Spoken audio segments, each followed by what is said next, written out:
திருநங்கை மாதிரி இருக்கன்னு சொன்னவங்களுக்கு பதிலடி குடுத்துருக்காங்க நடிகை குஷ்புவின் மகள் ஆனந்திதா. என்ன நடந்துச்சு அப்படிங்கிறத இந்த வீடியோல விரிவா பார்க்கலாம். நடிகை குஷ்பு மற்றும் சுந்தர் சி தம்பதிக்கு அவந்திகா, ஆனந்திதா அப்படின்னு சொல்லி 2 மகள்கள் இருக்காங்க. இதுல மூத்த மகள் ஆனந்திதாவுக்கு இன்னும் சில நாட்கள்ல திருமணம் ஆகப் போகுது. இவங்க இப்பதான் சினிமாவுல நடிக்கவே ஆரம்பிச்சாங்க. டூ அப்படிங்கிற திரைப்படத்தின் மூலமா அறிமுகமாகவும் இருக்காங்க. இந்த நிலையில இப்போ ஒரு இன்டர்வியூ குடுத்துருக்காங்க.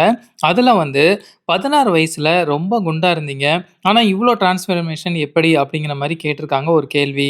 அதுக்கு அவங்க என்ன பதில் சொல்லியிருந்தாங்க அப்படின்னா, "நாங்க 2 பேரும் ஒரே நாள்ல அவ்ளோ வெயிட்டையுமே குறைக்கல.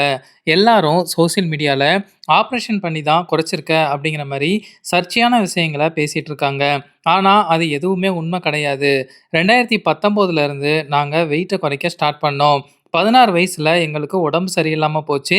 அப்போ இருந்து நாங்க கொஞ்சம் கொஞ்சமா பிளான் பண்ணி இந்த நிலைமைக்கு இப்போ வந்திருக்கோம். உணவு பழக்கத்த மாத்தியிருக்கோம். இதெல்லாம் நாங்க ஒரே நாள்ல மாத்துனதெல்லாம் கிடையாது. எல்லாரும் இந்த விஷயத்த தப்பான கோணத்திலேயே பார்த்து வதந்திய கிளப்பிட்டு இருக்காங்க. அவங்க எல்லாத்துக்கும் நான் ஒரு விஷயத்த சொல்லிக்கிறேன். நான் ரொம்ப கஷ்டப்பட்டு தான் இந்த இடத்துக்கு வந்திருக்கேன். நான் எந்த ட்ரீட்மெண்ட்டும் எடுத்தது கிடையாது. நான் வெயிட்டா இருக்கேன்னு எல்லாரும் என்ன கிண்டல் பண்ணாங்க. இப்போ வெயிட் லாஸ் ஆனதுக்கு அப்புறமா, "ஏன் இப்படி ஒல்லியா இருக்கேன்னு?" கேட்குறாங்க. சில பேரு, "நீ பார்க்க திருநங்கை மாதிரி இருக்கேன்னு" சொல்றாங்க. உண்மைய சொல்லணும் அப்படின்னா, திருநங்கைகள் ரொம்ப அழகா இருப்பாங்க. ஆனா, என்ன ஏன் இப்படி பேசுறாங்கன்னு தெரியல. வெறுப்பு எப்போதும் நிற்காதுன்னு நான் புரிஞ்சுகிட்டேன். மத்தவங்களுக்காக நான் எதையுமே மாத்திக்கல. எனக்காகவும், என்னோட உடல் நலத்துக்காகவும் தான் நான் வெயிட்ட குறைச்சிருக்கேன். நான் போஸ்ட் போட்டா, இப்போ 100 கமெண்ட் வருது. அதுல 90 பேரு தப்பா தான் கமெண்ட் பண்றாங்க.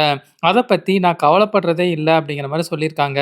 இவங்களுடைய இந்த பதிலடி பத்தி நீங்க என்ன நினைக்கிறீங்க? அப்படிங்கிறத மறக்காம கமெண்ட்ஸ்ல பதிவு பண்ணுங்க.